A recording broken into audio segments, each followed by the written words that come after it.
International Criminal Court, we will never recognize your jurisdiction and authority over Tatay Digong and over us, Filipinos.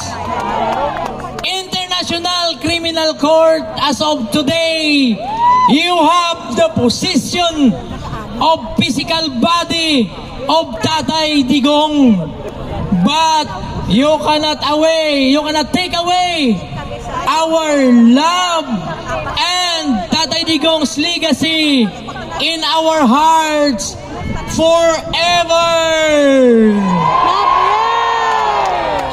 We will stay, we will coming back here until we can attain freedom and until Tatay Digong is being freed from the injustice of the International Criminal Court.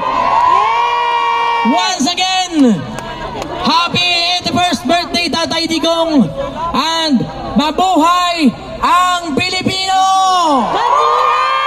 Mabuhay ang Pilipinas! Mabuhay si Inday Sara!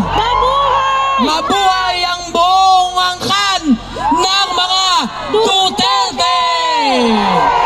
Tatlong bagsak! Duterte!